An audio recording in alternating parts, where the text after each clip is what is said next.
Greetings all you whiskey lovers out there. This is Mark from WhiskyWhistle, bringing you WhiskyWhistle review number 12. Thanks so much for joining me today. It's Whiskey Wednesday, in fact, well, at least in Europe and in Canada, and most everywhere except here where I am in South Korea. It's 2 a.m. on Thursday. Anyway, a special package arrived for me today, and I want to give a shout out to Steve Rush from the Whisky Wire, and also to the Loch Lomand Group for sending me this wonderful package. There you go. This is not something that I purchased myself, so I have to tell you that I have received this as a sample, well, there's not too many chances in life to try something such as this. So I am very, very excited and very pleased. Now, I also have to apologize. This is a week late. The Flash Whiskey blog was supposed to happen last week on Wednesday. However, I think that something got lost in the mail, and well, it just arrived today. Anyway, so sorry that it's late, but better late than never. And sometimes it's good to be the last one at the party. Anyway, so Littlemill, this is a single malt Scotch whiskey from the Lowland, the Lowland area, Lowland region is the word I'm looking for, the Lowland region. So it's a Lowland single malt, Lowland single malts are famous for a few things. They're famous for their very subtle, very easy and drinkable nature. They're also famous for typically being triple distilled. Anyway, this one, however, I don't believe is triple distilled, and we'll talk about that a little bit. Anyway, we're going to go in the reverse order again today. We'll start with a little bit of talk about Littlemill, and then we will crack open this little bottle. So I have absolutely no notes whatsoever. I've never tasted it before, and we'll go through that together, okay? You know what, maybe what I should do, well, anyway, we'll leave that for a little bit. Okay, so this is a 25-year-old, so Littlemill 25-year-old. It's an official bottling, as the Loch Lomand Group now owns Littlemill and whatever's left from the distillery. It's a Lowland single malt Scotch whiskey. It was founded in 1772 by George Buchanan. And interestingly enough, it seems as though the history of distilling in that area, in that location, may go back as far as the 1300s, which could possibly make it the very oldest distillery, or the very oldest distillery region, the place where Littlemill was, in the history of Scotland, and possibly the history of, well, possibly the world. Of course, the history is a little bit muddled around that time. So formerly they did practice triple distilling. However, in the 1930s, they switched to double distilling, which is pretty much the standard for whiskey. However, they've got a little bit of a twist on it. They're stills, which I cannot find a picture of. So they've got the traditional pot still, and then they've got a rectifier, or kind of like a column still on top. So what would that do? Well, you would certainly get probably a higher ABV coming out of the still. And it may also do something very similar to triple distilling in purifying it, intensifying some of the flavors that the distillery wants to showcase. Apparently, this new still that they created aided in helping to get the whiskey to mature faster in the barrels. So I guess we'll find out if that's the case. What else? Some other interesting history tidbits. one of the first women in the whiskey industry, worked for Littlemill. In fact, was the licensee, and that was Jane McGregor in 1823. So a very progressive distillery to have a woman in the role. And another thing about this distillery is that it did close more than once. 1984 it closed for the first time, reopened in 1989 under Gibson International, who were the owners. And then in 1992 production ceased, and I believe that was the end of production in 1992. Loch Lomand Group, they purchased Littlemill through one of their sister companies, and they were planning on making a working museum, so a distillery that is turning out new make and putting it in casks and making whiskey, but have it as a museum, so where people can walk in and see the production happening, possibly take part in it. That was their plan, but unfortunately a fire broke out, destroying the distillery, and long story short, the land was sold for housing developments in 2004. So the distillery is no more, and while they may have possibly significant stocks left, they won't last forever. So we may see a 30-year-old and possibly 40, 50, maybe 60. Who knows how much they have? I know the goal of a lot of distilleries is to put out a 100-year-old whiskey. So does Littlemill have the stock for that? Time will tell. Anyway,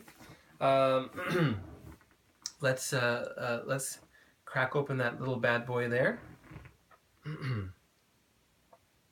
Had to use a little pedestal here to put it on to highlight that small bottle. It says 5 centiliters, so it's quite a hefty bottle for 5 centiliters. Release year 2015, distilled 1990. 50.4% ABV, and signed by J. Peterson, I believe. And there in the back there, distilled, matured, and bottled in Scotland, as it has to be. Loch Lomand Distillery, Scotland, and the lochlomandgroup.com website, which you can look at on your own. Well, let's get that open. Very excited.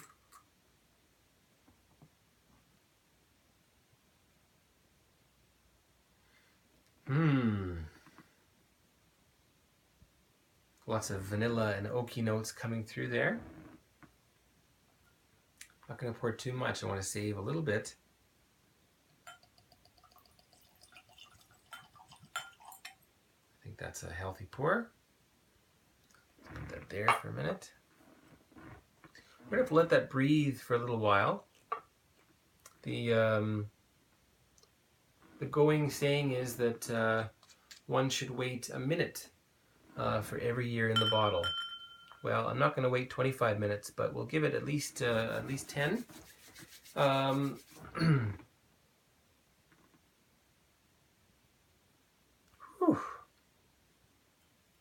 I'm very excited about that. Let's have a look at the little info packet that was sent along with. And I've got some pictures scrolling there too. Littlemill Private Cellar Edition 2015 Single Malt Scotch Whiskey. Aged 25 years, single malt whiskey. Annual release 2015. Okay, and I'm going to bring that close up for you so you can have a look and see, well, at least what it looks like. I have tweeted a picture of this little booklet, so you can have a look at that at WhiskyWhistle. No E on whiskey. Okay, I'll read through that one for you. So on the first page, a selection of the whiskey. Our two master blenders, John Peterson and Michael Henry, have dipped and nosed the remaining casks of 1989 and 1990 in our warehouse. From these, they have selected 10 which they believe best represent the quality and style of whiskey from the Littlemill Distillery. These 10 casks have been married together to deliver this exceptional 25-year-old lowland single malt whiskey. The 1989 liquid went into the cask on 17th December 1989 at 68.5 degrees, and the 1990 was casked between 1st and 4th April 1990 at between 68.6 and 68.7 degrees ABV. Finishing the whiskey. The liquid was originally laid down in a mixture of the finest American and European oak casks, and for the first bottling it has been married together and has experienced a period of finishing in first fill European Oloroso sherry casks. Rare amongst lowland malts in using a highland water source, as well as peat from Stornoway and Perthshire, Littlemill is known for a subtly floral, vanilla-rich sweetness. A sip of this fine whiskey is more than just a memorable pleasure. It is a unique and historic experience. Our rare and extremely limited stocks of Littlemill single malt offer a genuine opportunity to taste heritage in a glass.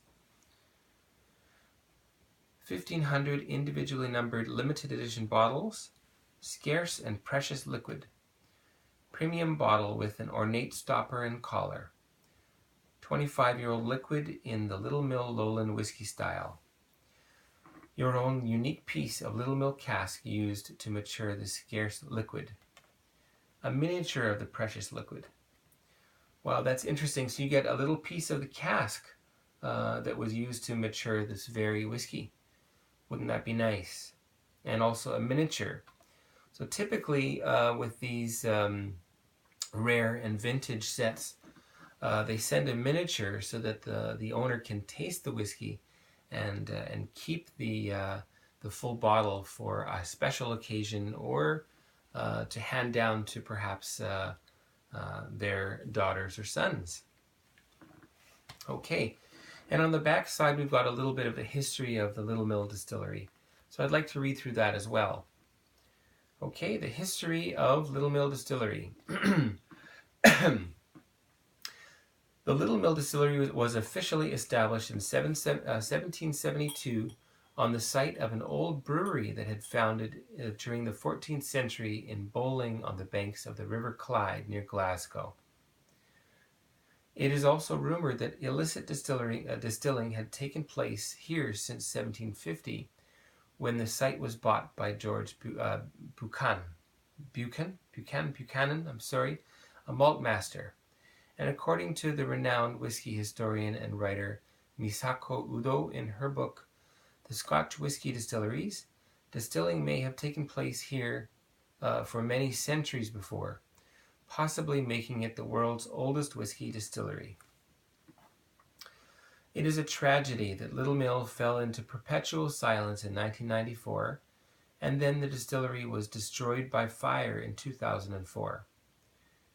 All that is left of the ghost of Littlemill, and of course the last remaining drops of an outstanding single malt whiskey. Once consumed, an important part of Scotland's and Scotch whiskey's heritage will be lost forever. Specially bottled and packaged for whiskey connoisseurs and collectors around the world, this limited release makes a very rare and special gift, or it can be opened and enjoyed when the occasion is special enough.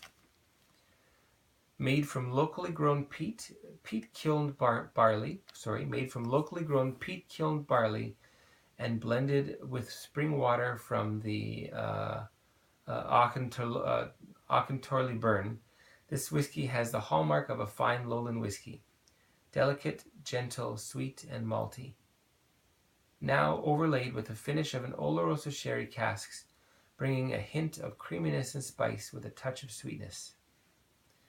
For those who simply want to savor their investment and leave this bottle sealed, a sample of the whiskey is included for a private tasting. Littlemill is now available to pre-order and pre-purchase. Loch Lomand Distillery, Lomand Estate, Alexandria. And again, the website, lochlomandgroup.com. So please have a look if you're interested in purchasing one of these exquisite bottles that I'm sure could be a wonderful thing to have on a mantelpiece or locked up for the next generation. Okay, let me set that back there.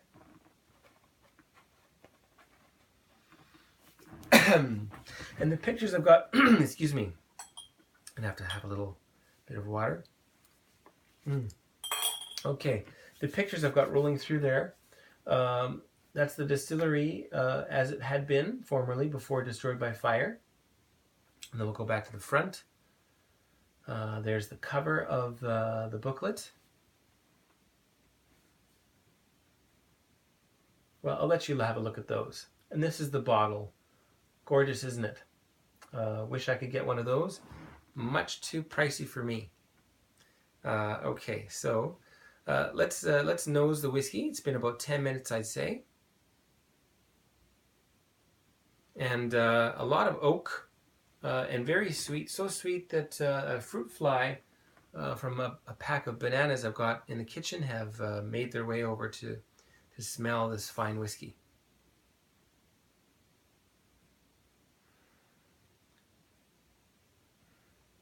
It's very strong, of course. It's 50%, so we'll have to add a little bit of water to that. Apparently with older whiskeys we should not add so much water. Now 25 years is not that old, so I will add a little bit and more if necessary. So oaky tones, and it does smell a lot like American oak. However, there is another element there that I'm not really familiar with. And what does it smell like? Something nutty.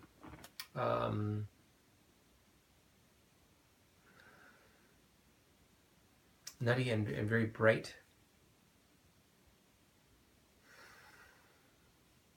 And we didn't talk about the color yet, but that's pretty much your standard amber. And looking at the beading in the glass, this is likely unchill filtered. I hope it isn't. It doesn't say so, but I'm going to assume so. It'd be a shame to do that to such a fine whiskey.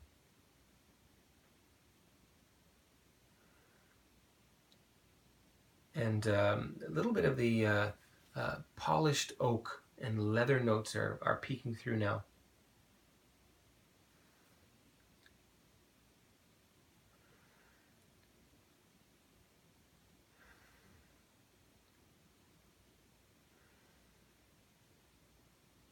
There's actually a grape note coming through there, a white grape. Interesting. Well, cheers everyone. Steve Rush, thank you very much. Cheers to you. And to the Loch Lomand Group, thank you very much for this fine whiskey sample that you've sent me.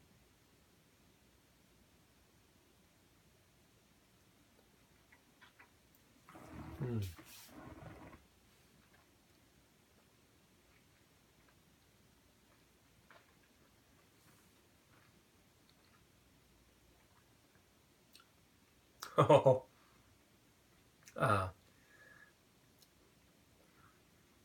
there's a sweetness that starts off. I don't want to say it's like cinnamon, but the similar sweetness of cinnamon, not the flavor. When you put cinnamon on your tongue, you get that little rush of sweetness, or kind of like the strong sweetness of licorice. So there's quite a strength of sweetness that comes through there. And at 50%, this is very, very smooth. Let's try a little bit more.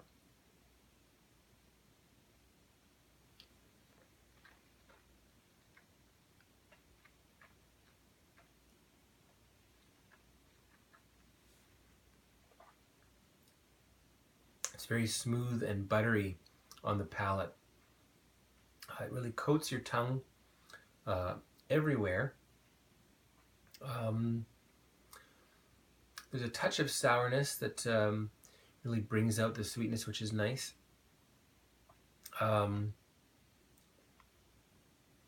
It is really not bitter whatsoever. I'm going to need a little bit more of this one. This is very, very unusual, very special.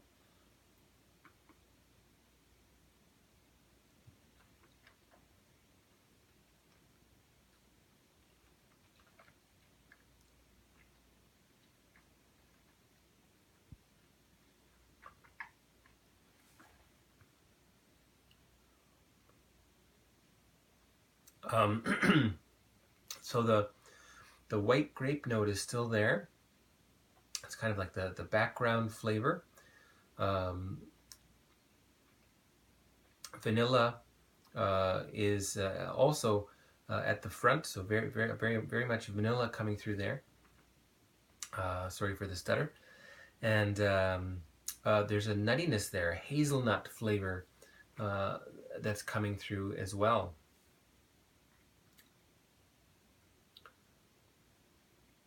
And the finish goes on and on, but let me just carry on with the flavors here.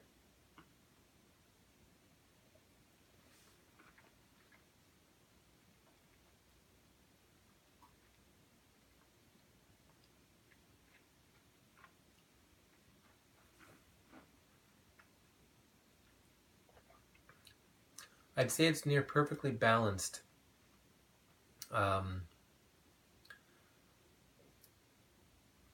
You do get a little bit of that,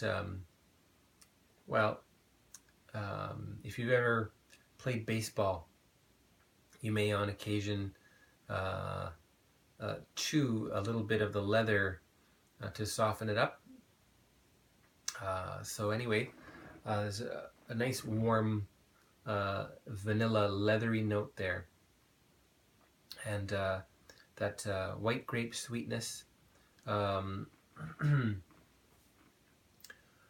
And it, as I said, it really, there's a sort of an oiliness to it that totally coats your tongue. And there's no harshness at all. You could very easily drink this neat, and you wouldn't even notice the strength of the alcohol as much as the flavors that are in there. Now, you want to take a very small amount when you're tasting older whiskeys. So keep that in mind. Just a tiny drop on your tongue, and let that cover your palate entirely, front and back. I'm going to take one more little taste before I add a bit of water.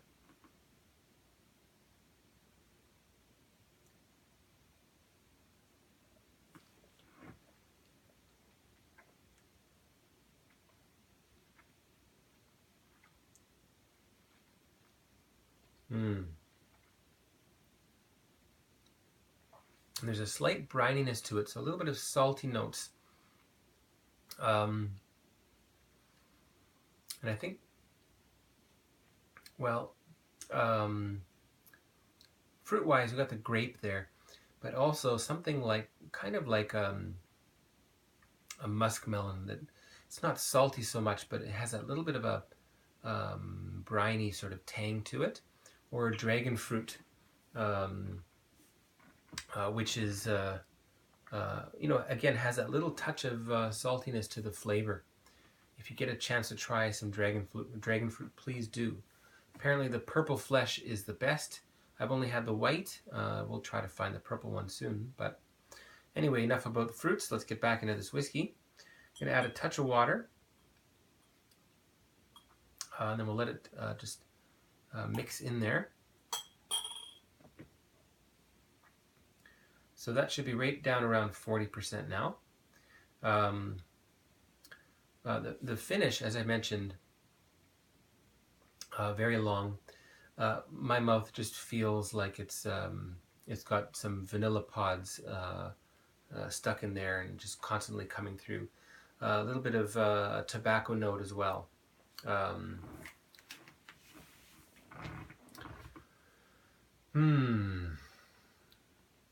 And it, yeah, like I say, it carries on and on. Wonderful. Let's taste it with a little bit of water. We'll smell it first.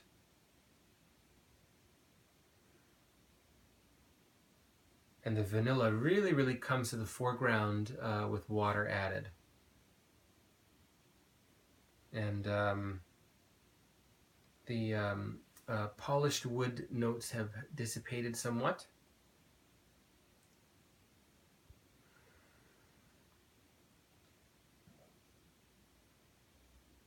And that grape note is still there as well. Okay, let's see how that changes the flavor.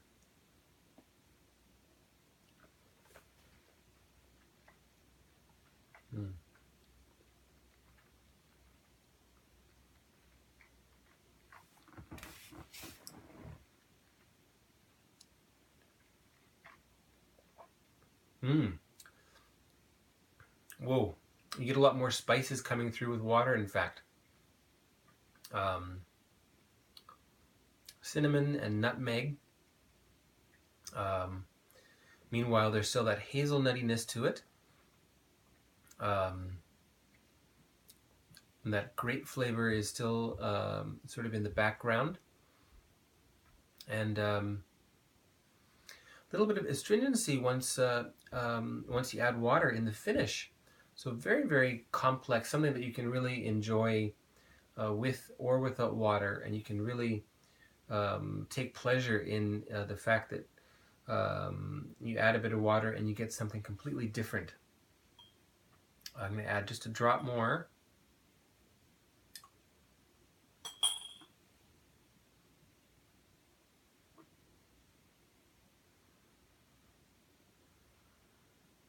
It's really exciting for me. You know, having just barely started whiskey reviews, this is again number 12. I was just delighted to be contacted to take part in this whiskey flash blog. It's just a shame that it's a week late.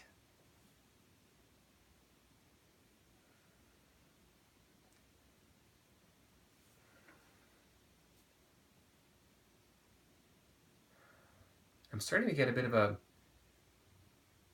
salted toffee note in there.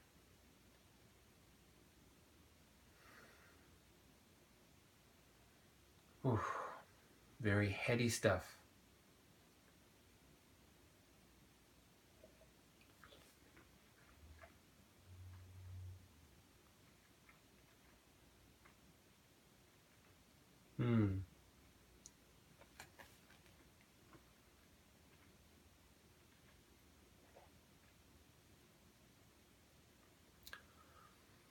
You know, I'd say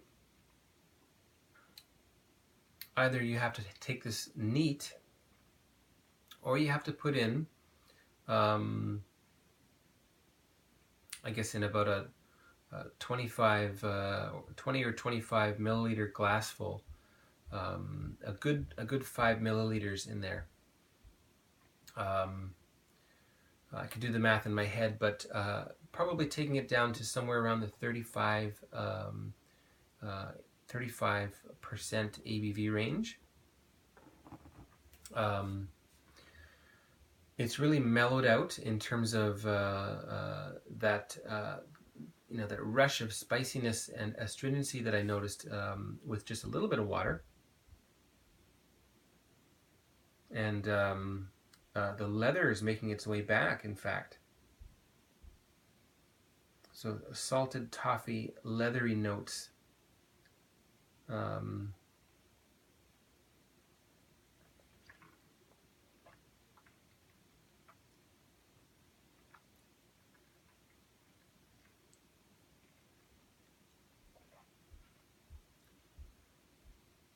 just big spice there through and through. Now it's been finished in sherry, Oloroso sherry casks, and well, I certainly wouldn't call this a sherried whiskey. It's not a sherry monster whatsoever. I think what that's done is just added a touch of sweetness to the front, and when you have it neat, that's one of the first things that really gets you is that rush of sweetness. With a bit of water You get a little bit more of the original casking, the American and European oak. Anyway, so wonderfully packaged, beautifully made, and top-notch whiskey here.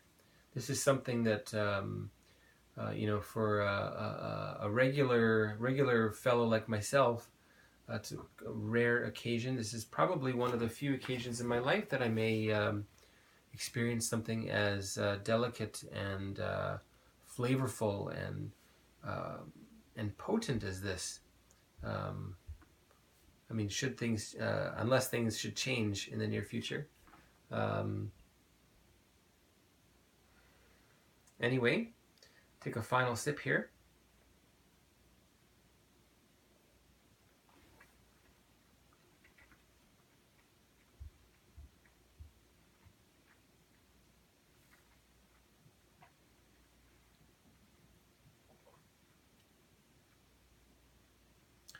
Definitely the finest 25-year-old I've ever had. And I've had a couple. Anyway, now there's a certain a brightness to this as well. You know, kind of like a citrus fruit that sort of uplifts your senses when you smell the fruits or the fruit bowl. It doesn't necessarily taste so much citrusy. However, there's just that little bit of uplift when you first get it on your palate.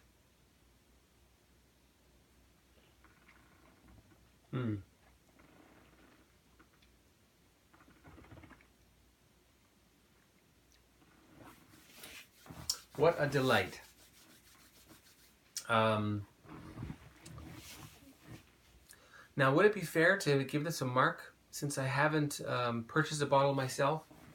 Well, I think so. I believe that in earnest, having tasted this, I can tell you that so far this is definitely hands down the best whiskey I have tasted throughout my 12 reviews thus far. I wonder about the color. Hope it's natural, and the filtration, hopefully there has not been any done to that. In that case, I would say this is definitely a solid 93 out of 100. So Littlemill 2015 annual release, 25-year-old lowland single malt Scotch whiskey, 93 out of 100. And I think that definitely worth looking into if you're interested in older whiskeys. Hopefully it's not break the bank expensive, but keep in mind that well, there is a limit to the stocks. This is definitely limited edition, so that adds a certain value to it for a whiskey collector. I would definitely buy a bottle if this was something that that I could afford, and who knows, in the future, we'll see. I think Littlemill in one's whiskey collection is definitely something to be to covet. So Loch Lomand Group.com, was that right? Yes, LochLomandGroup.com. Send your inquiries there if you're interested. I'm Mark from WhiskyWhistle, and this has been Whiskey Review number 12. Thanks for joining me. Have a look on Twitter at WhiskyWhistle, YouTube, WhiskyWhistle as well, or my website, WhiskyWhistle.com. And tune in next time. Please share this and subscribe if you're interested in following my future reviews. There's many to come. Thanks very much for watching, and have yourself a fantastic Whiskey Whistle Wednesday.